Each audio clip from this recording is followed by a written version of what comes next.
Hello, everyone. Welcome to a Dorkside Cookies comic book review. In this episode, Lydon and I are going to review Volume 2, Origins of Eternity. Origins of Eternia, which makes much more sense. Though they do go back in time, so it could work either way. Do they go back in time? Well, they tell different. They go... when you tell an origin story, you do go back in time a little bit. Well, millennia. Actually, I think more than millennia. I think the Zodiac story. The Hordak one? Yeah, the Hordak Zodiac story. Zodiac. God, I couldn't care about that list. All right. So this review is not going to be as what would you say? As complimentary as the last review. Yeah, that's a good diplomatic way to put it. That was the most diplomatic this video is going to be. It's going to go downhill from here. Yeah. So I guess what's your summary? Well, okay. So Origins of Eternia. So what they did is they took about 6, maybe 7. I didn't actually count 6 or 7 issues, divided it amongst different creative teams. I didn't. Shows how much attention I paid. But I know the artists were vastly different from issue to issue. Might have had the same writer. I didn't double check. Probably a different writer because the tone sounded different issue to issue. And so 6 or 7 different issues. They pick different characters and they give you a little bit of a story that kind of helps flesh their character out. Mm-hmm. And there's a very loose narrative between each of the issues that ties them together about these 2 stones Castle Grayskull used to have. And that's it. It's all Volume 2 is. And maybe I'm unique in this, but I didn't like that each issue had a different creative team. So, and there's not necessarily any legitimate reason to dislike that, but I don't know. I've always enjoyed books when they have one creative team throughout the story. This book didn't have that. They didn't necessarily have the strongest writers. The pacing of the pages themselves, like the Man of Arms story, it was like that one was really fast. Mm-hmm. The rhythm and the pace of it. I don't know if there's a whole lot. I like to go issue, but the very first one, Cringer. No, that's not the first one. The first one is Man at Arms. Oh boy. Okay. Well, Man at Arms was very much acceptable. I was going to argue with you if you said anything else. The Man at Arms one is 100% reasonable to be part of the mythos. It's just here's a random thing that. It's showing a little. It's trying to show a little bit of the character of Man at Arms, right? So that's actually a big, I think, theme of the volume in general. Is this one isn't really about He-Man. This is about the people in the Masters of the Universe mythos, and the first one is just about Man at Arms, and it's trying to imply that he's not a man of magic, right? That he lives in a world of magic, but he's about technology, and he solves problems with technology that other people would solve with magic. But just there's weird things like the sorceress kind of called on him to do a job. Yep. It seemed, and I get that he's a part of the Eternian Guard, so I don't understand the relationship between that royalty and that profession. They're lovers. Man at Arms and they're the parents of Tila. Okay, wow. Wait, is he the real dad or the adopted dad? I think he's the real dad. If he was doing something for the sorceress because they're lovers, I didn't really get any of that whatsoever. No, you didn't get that because it's just assuming. Well, no, I'm just saying little things like that. Yeah. And remember, I don't have as much of a history with Sure. He-Man. So little things like that made the story I don't understand why he's listening to her. I don't understand why he's doing what I guess is an incredibly dangerous operation all by himself. Who could he bring? Tila, I guess. Well, there's a whole guard element. You see in other stories, you see other guys dressed up exactly like him. So Sure. he's wearing just a uniform. There's an entire army of these guys, at least a company. He could have brought like 2 dudes with him. What we don't really get about the universe, which is really a world. I guess there's multiple dimensions. Maybe. Well, probably a universe. It's right there in the title. Yeah.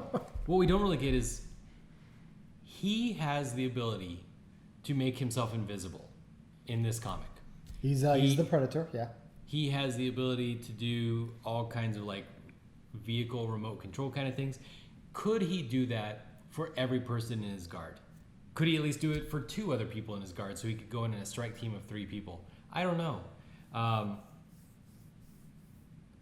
Would if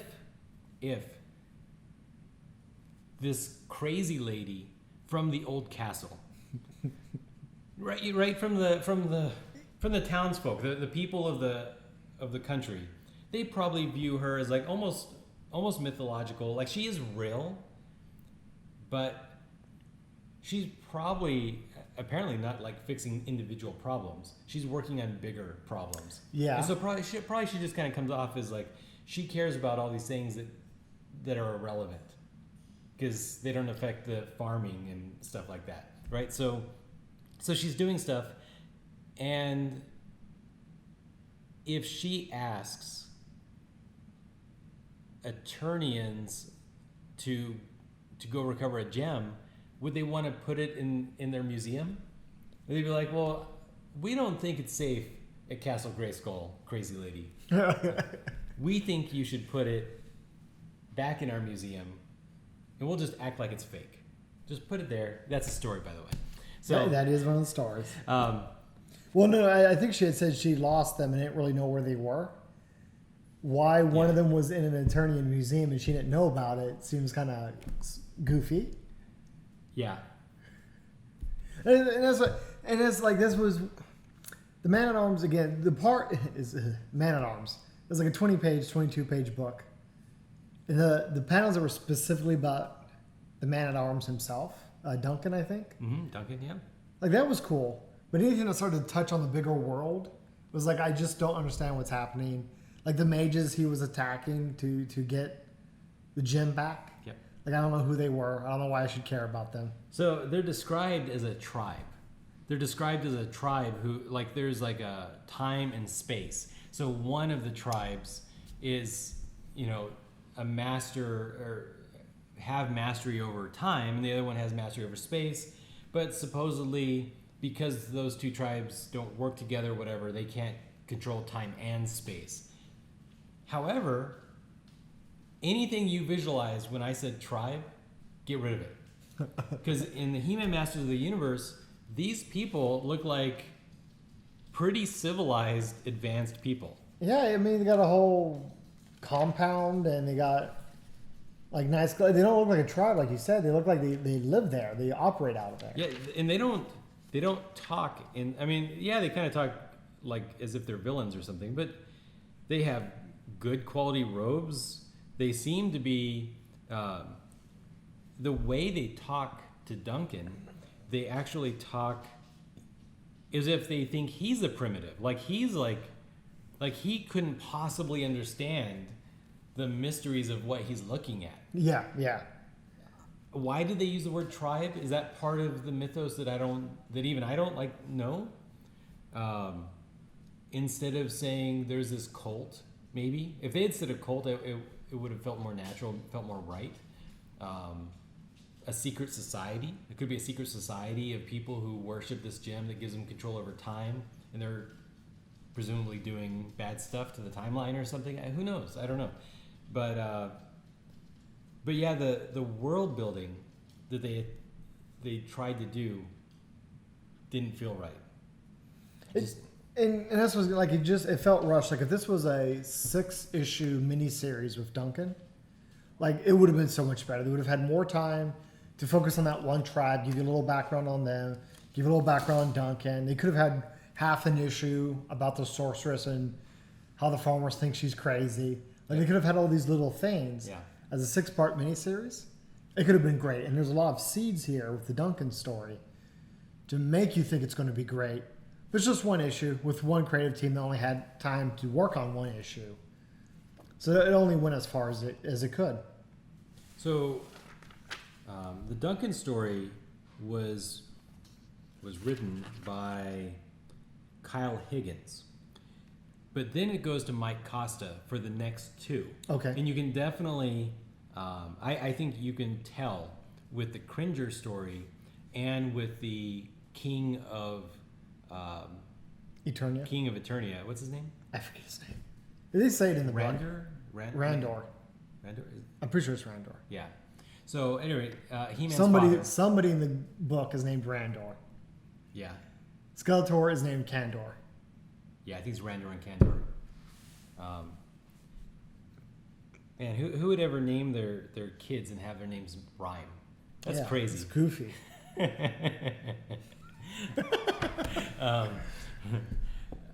So the next 2 are by Mike Costa, and what I got the feeling of was that he wanted a darker, like he didn't really want to tell a He-Man story. So they said, hey, write 2 scripts, and he wrote 2 other stories and then modified it to fit into the He-Man universe. Yeah. I don't need to say a whole lot. Like the Cringer one, the only thing I gotta say about Cringer is, did we need a Cringer origin story? That's my question. Like, his story is all like, first off, they have Cringer talking to you in thought bubbles the entire book. Mm-hmm. Like, does Cringer talk now? When He-Man talks to him, am I supposed to think in that Neanderthal? Because they wrote him like a Neanderthal. Sad, scared, not going to make it. Like all these broken sentences. Like when He-Man talks to Cringer, am I supposed to put that? Adam. He-Man doesn't talk to Cringer. He talks to Battle Cat. That's right. Okay. When Adam talks to Cringer, am I supposed to see in my head this cat silently speaking back to him in these broken Neanderthalic type sentences? So yes, Battle Cat has always talked, not thinked. Thought? Thinked? I think thinked. As long as we're going to come up with verbs for telepathy. I don't think he telepathizes back to He-Man. He's always talked in sort of a Neanderthal kind of. Does he actually say words? Yeah.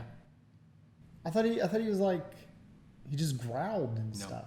And his body language told you what was going on. No, he always talked. Really? Always in the cartoons, he's always talked. Cringer has always talked. Cringer talks like a person. Like a person? He's been domesticated. Battle Cat, on the other hand, talks like a Neanderthal. Because he's a big and a brute in the moment. Yeah. So yeah, Cringer always has talked. Now, maybe in my heart I don't want Cringer to talk. Maybe it just doesn't make sense to me. Well, later on, Panther also talked. Isn't Panther the Thundercats? No. He's the Panther. Skeletors. That's why his name is Panther. Skeletors. No, seriously, isn't Panther That's Panthera. Panthera? Man, Everything I got to brush up on my 90s cartoons. Yeah, apparently. Though the 80s cartoons. 80s, 90s, yeah. In the Orko cartoon, I'm pretty sure that they have Panther talk. No. And there he is. So there he is, but he's not talking at that point. And Panther, stop looking cute. Can't help it, Skeletor. I feel suddenly lovable to the extreme. So for what it's worth, I didn't immediately acknowledge that was Panther. I'm not usually used to him being depicted this way. I couldn't find him because he's a cute puffball. And then his shape consists of circles. I wasn't a fan of the old. So Skeletor had no problem talking to him, and Panther had no problem talking back to him, and not because of. It could be entirely because of the magic. It's not. You see, the magic you see where the line of magic is. Panther always has talked. there's a part of me that I guess just doesn't. I don't care what Cringer has to say. He didn't say a lot in the book. He was scared the entire time. He's always afraid. Always afraid. We could just go on and on and on about how something doesn't feel right in how the stories were written. I did like from a big volume arc, we got to see this city that apparently Prince Randor, after seeing that there's some sort of plague in this mountain village area, he sees that they have the plague and he doesn't have a cure for them, so he cuts the only rope bridge to their little village, leaving them to die. There's another, like, again, my large complaint with the King Randor story was the art. Okay. Like, I even had a hard time telling which one was Randor.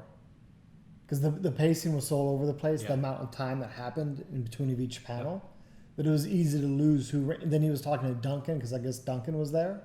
I was like, wasn't Duncan the one who just got killed in the last panel? Like, it was hard to tell what was going on. Yep. That's frustrating. Because the underlining story is actually pretty interesting. I like that they were pushing Randor and kind of showing you that, I mean, yeah, this is Internia and it comes from a kid's cartoon and the good guys win. Yep. But he's had to make difficult choices too. Yep. The stories would have been good. The pacing is horrible. It is another example, a 6-issue miniseries of King Randor trying to solve that problem. Yep. It could have been that could have been really interesting. Could have been a lot of fun. It actually reminds me a little bit of like a Lovecraft story or something. It's Lovecraft was never lauded for his excellent storytelling. He has great ideas. Yeah, he had awesome, amazing ideas, and there's definitely a lot of interesting things, but you have to dig for it. You have to dig for those Lovecraft stories. Same thing kind of here. Like, you really have to look at it and ignore the fact that your brain doesn't want to read it. My brain didn't want to read it.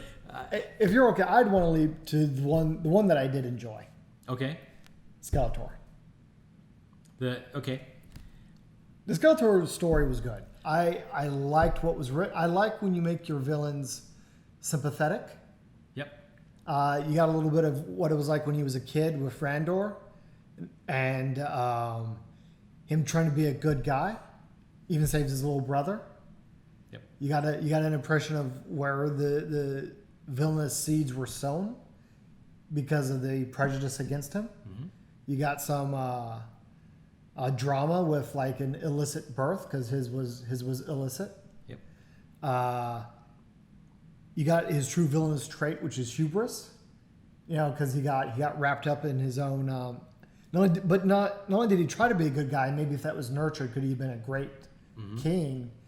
But because it wasn't nurtured, his jealousy and hubris got the better of him, thinking that he should be the best no matter what. And he was preyed upon by Zordon. What? Hordak.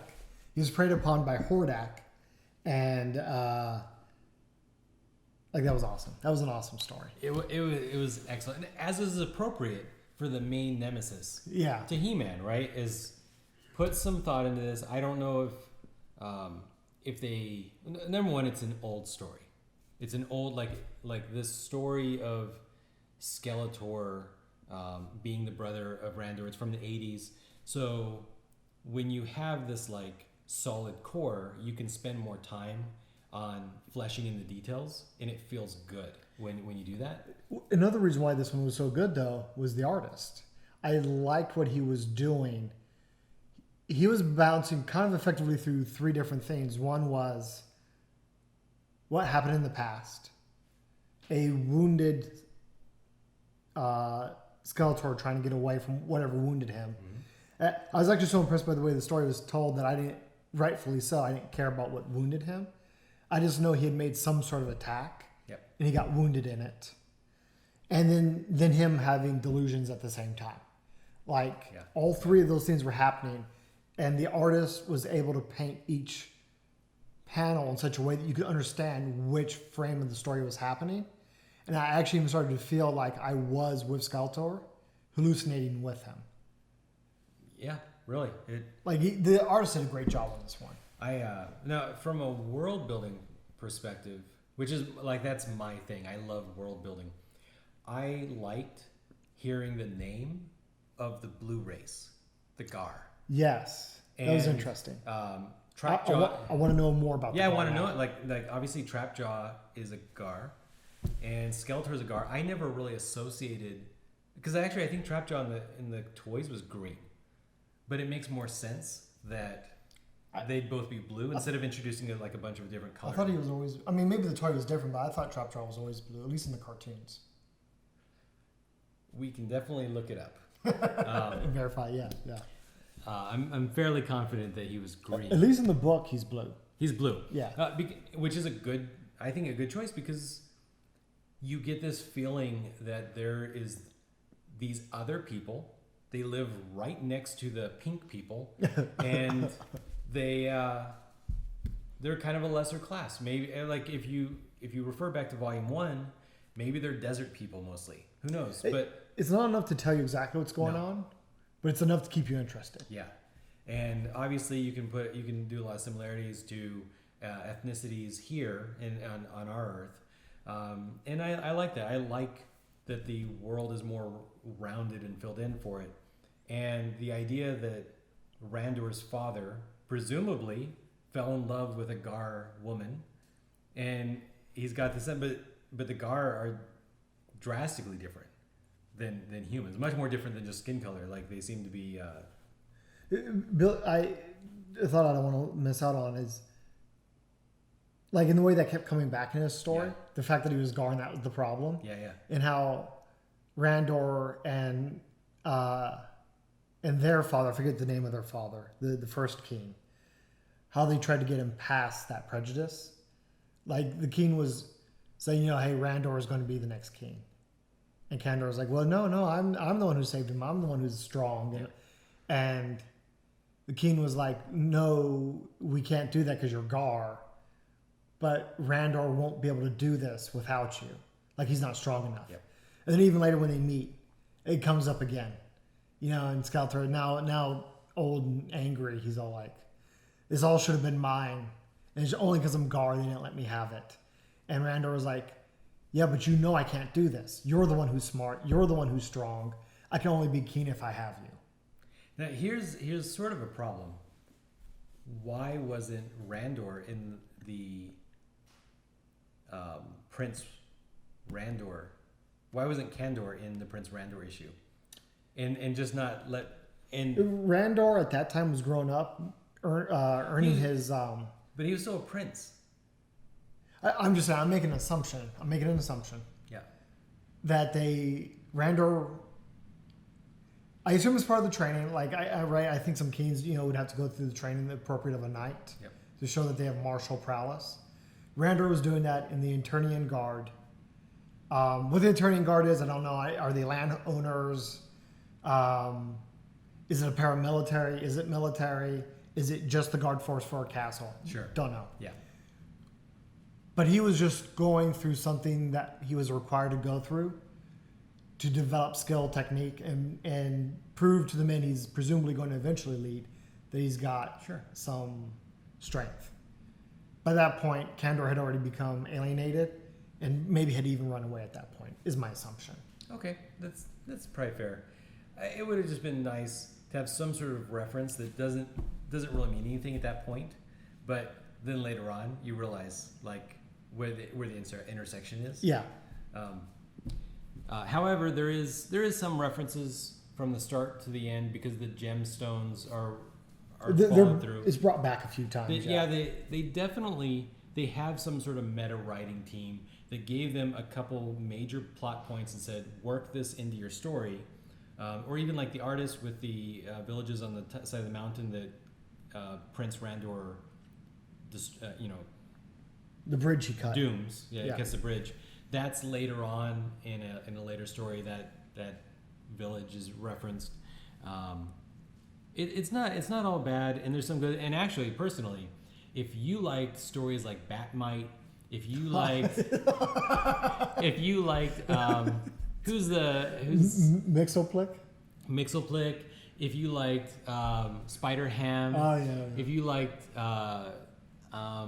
there's a character like a Fantastic Four joke character who's like green and he goes pop and changes into different things. Flintstones, when that Martian character and the Flintstones show up. I pretend that one didn't happen. That crossed the line. If you liked that, the issue where Orko's magic combines with well, the sorceress is doing something. Yeah. Amazing. Yeah. She's trying to change a powerful evil artifact into good. And Orko screws it up. Yeah, just his presence. Apparently just his he himself is like the embodiment of chaotic magic. So I actually was incredibly mad about that issue. Well, no, because remember in Volume 1, they're like, we were betrayed. Orko, like, holy shit, what do you do? Yeah. And we get to this, and like, it's Orko. I was like, oh man, and it's the artifact and everything. I was like, oh my god, this is it? You're going to tell us what Orko did? It's just some dumb Orko adventure. Yeah. Yep. I wanted to know what he did. I was more interested in that story than just some fluff piece.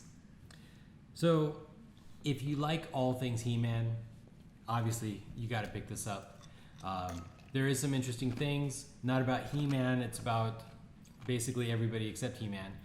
And even the one issue that is about He-Man, it's like if today DC was going to publish an entire issue about the origin of Superman, or an entire issue that tells the origin of Batman.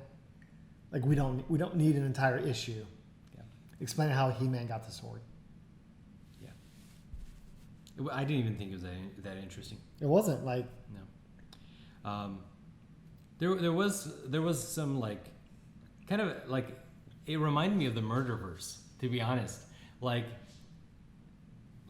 just a criminal, like a common thief kind of thing is going on, and a Gar, of course, this worthless Gar, he's running away. He's like, you win, He-Man, I'm just gonna run. Oh, you're talking about Trapjaw now? I'm talking about Trapjaw. Oh god. When He-Man throws the gun and it destroys literally like rips his jaw off his face.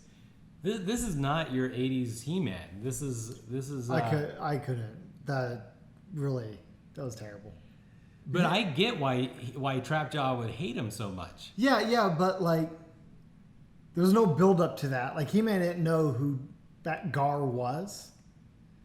Like the bigger story was actually a little more interesting because the issue before that was Evil N. Yeah. And they introduced. There was almost a like Reservoir Dogs playing around with the timeline. Mm-hmm. It was almost because in the first issue with Evil N, they introduced some guy named Blake, I think, Block, yep. B-L-A-K, that you don't care about because you don't know who he is. Yep. And then that story happens, and it happened. Okay, whatever. Then they get to Trapjaw's story, and you see Block with two other Eternian guards. You're like, oh wait, this is what they were talking about. I'm like, okay. Yep. All right, what's happening? Oh no, Block just like off panel is like kind of a dick to these guys, lied to them. Well, to be fair, he accepted a bribe or something to be part of this scheme, but then he actually turns them in. Yeah, so he was actually a hero. That's all done off panel. Yeah, I mean it was referenced in the previous comic. Yeah, it's in off panel. But so. like the presentation just wasn't like interesting. Okay. Like I was interested by the story, but the presentation wasn't interesting. And then there was this random Gar there who got like suckered into it. He's actually, in some contexts, like kind of he seems like a victim, and like he's desperate because of his class. Yeah. And fucking He-Man shows up. It's like sending Superman to stop a drug deal. Like that's kind of overkill, dude. And He-Man starts beating the shit out of everybody. He just callously is like. and obliterates this dude's face. Yeah. Yeah. Trapjaw's the hero here. He needs to get vengeance on this powerful figure who's this powerful, apparently authoritative figure who's abusing his powers, maiming people. I think everybody lost out there, except He-Man. He-Man went home to turn back into Adam and act like he doesn't have to face the consequences of. That was not, He-Man like didn't even care. He nearly murdered a man. Knocking off a jaw's got to be like. This is DC. This is the Murderverse. Yeah, well, okay, but there's gonna be some blood there. Like if I was He-Man, I'd be like, "Oh shit, dude!" That's your job right there. Like, sorry, man. Oh, bro. Like, I'll take you over to the Castle Grayskull. We'll get you fixed up. Yeah, please don't turn into a super Just let villain. him crawl off to die in a cave alone. Please don't be. Yeah, and then he crawls into a cave, and nano machines like start gobbling him up. Where do those nano machines come from? There's no background there. I mean, it's all cool. Like, yeah, it's got the setting. I actually like that story a lot. No, that's what I'm saying. Like, the story is interesting. Like, I kind of want to know more about that machine, where it came from. Why is he getting ate up by these machines? Like, it's interesting. The presentation just. What I really like is after that, Trapjaw tells Evelyn, hey, make sure that the man you seduce is this black guy. Yeah. Ruin his life. And so when I read the story about Evelyn seducing Black and then like leaving him to die, I actually got this feeling that maybe Evelyn really had fallen in love with him. But at the end of it, she was just always going to do what Skeletor wants to do, regardless, right? It doesn't matter how much she loves him or how much she is enjoying pretending to be not Evelyn for a while. It just doesn't matter because in the end she's evil. But then you find out that Trapjaw kind of sicked her on him. Yeah.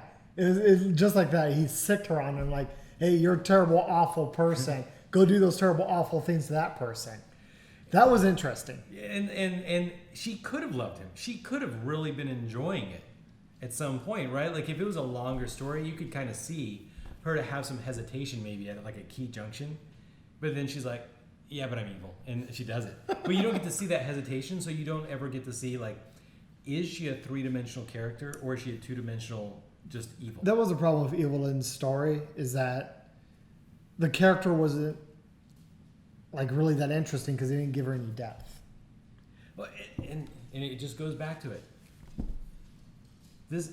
I want American comic book storytelling. I just want it to be told in the same number of pages as manga. Yeah. More opportunity to develop the character, see them interact. Tell the story you need to tell, not the number of pages that some bean counter has told you it has to fit in here. Again, totally. If like the Man-at-Arms was a 6-issue miniseries, if the Randor was a 6-issue miniseries, even possibly the Trapjaw, if there was more time to develop Blake, Trapjaw's relationship with the Eternian Guard, the origin of the technology that ate him up, how he kind of like retreated there and like watched him like almost like Rocky struggle to like come back. Yeah. And maybe even some sort of climactic fight between him and He-Man as he tries to exact his revenge. Like some sort of 6-issue mini arc. That could have been an amazing story there. So I think we're gonna close this off in a moment. Yeah. Kind of going long on a book that we didn't like that much. It's what keeps it interesting. Like if it was perfect, we were able to gush over it for 10 minutes. It's not as interesting as talking about That's true. What was amazing and what could have put it over the edge and made it a phenomenal. What I do like about the stories that aren't about He-Man is that the villains can win. When every story isn't about the potential end of the world, villains can win, right? The villain. I mean, you've got to assume if Skeletor is so feared, it's because actually most of his plots and schemes probably work. He probably is in control of large swaths of land, and people are afraid of him. Like, man, I hope, like, if all of the wilds are owned by Skeletor or Skeletor's minions, and we're like pockets of civilization, and yeah, Skeletor can't possibly take on Eternos. Is that the capital of Eternia? Eternos? I think it is. It's in line with their naming convention. It is. Anyway, if Skeletor can't possibly take control of their capital because He-Man's there, but He-Man can't fly. He's not Superman with super speed. Yeah, he can't be everywhere. Yeah, he can't be everywhere. So, yeah, anytime there is a mega plot, He-Man shows up and ruins Skeletor. So all we really normally see is Skeletor being a loser all the time. And you'd be like, at some point, why would anybody be afraid of him? But I want to believe that the peasants of Eternia are afraid of Skeletor. Because they're normal people, they die. Just give me this idea of like a wicked cool show where like it's just messes the universe, right? But like you get those like seeds, like maybe Man of Arms comes back from another battle at the edge of the Borderlands, trying to keep Skeletor's forces back, and it's like, yeah, hey man, we could really use you out there. Oh yeah, but I was busy stopping him from blowing up the dam or something. Yeah. Just like how crazy powerful Skeletor is, and it's like everything's on a knife edge as far as him actually winning. Yeah, I mean that's compelling. That's interesting. Yeah, I think there's a lot of potential in the world, and presumably, this has gone on. At the very least, I have 5 volumes of it, so I don't know if it went past that, or if 5 volumes is caught up to last year or this year or whatever. But it keeps going, and we'll probably be doing the next 3 volumes. Right. But we're gonna take a break and switch to DC, so and then we'll get back to He-Man. Well, I mean it's all DC, I guess, but we'll switch over to the. Do you even have a name for their world? The mainstream. The DC universe. The DC universe is the stuff that does not include stuff like He-Man. Actually, I would be greatly disappointed now after everything they've done if He-Man's not like Earth, 35 or something, but. It's called DC Universe, is the main continuity with all the superheroes. He-Man's mom comes from Earth. She's an astronaut. And she goes into space and gets through like a roof, or like a wormhole. Confirmed He-Man's part of the multiverse. He is probably literally Earth 43's Superman. And Skeletor's Lex Luthor. We didn't talk about the story with Hordak. But I really got the feeling that they rewrote Hordak's origin to be more similar to Darkseid. I know. I couldn't care less. I don't need another Darkseid. Darkseid's amazing. He's awesome. Hordak looks awesome. I liked him better in the Skeletor story because he kind of came off as like Emperor Palpatine. Sure. Yeah. Yeah. Rise. I keep trying to end it, but that's the problem. There's so cool many stuff. different stories. Yeah. No, seriously. Hordak was like, "Rise, my Skeletor." I was like, "This is amazing." And then the next issue, he's Darkseid. I'm like, "Oh fuck, I don't care about this." Get back to him being like the Emperor and kind of like this. Yeah, this one super powerful dude in this universe, but don't make him like this multi-dimensional.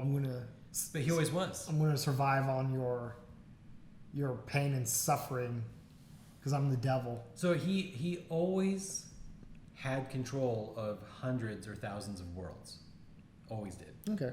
That's his thing, because he comes from the She-Ra series. And in the She-Ra series, evil has won. And in the next volume, we get to see a lot more She-Ra stuff. That's interesting. I like that. So we'll go into that. I think Hordak is actually good. I'm a little bit sad that Jeff Johns wasn't part of this. I think it would have been better, more consistent. Yeah. But the pacing still wouldn't have been fixed. So that's just it. Hopefully they have a more consistent story, an overarching story for the next volume. And I think, I don't know, like I always get weirded out when they seem to kill characters that don't make sense to have dead. The sorceress dead as of Volume 1. Zodak is dead as of thousands of years ago or something. I don't even know what the heck. How does Zodak like slide around on his little like space chair if he's dead? I don't know. Maybe we'll see we'll see a comic storyline where he's where he comes back. This was a pretty dark volume. So well, yeah, because a lot of the stories are about the villains. Yeah. And ultimately, like them winning, or even if they're not winning, people making bad, like hard choices. Yeah. So anyway, till our next review, if you've read it, if you disagree with us or if you agree with us, post down below. Click like, click subscribe, and share with other people who like He-Man and or like comics. And or like to complain about bad pacing. All right, read on.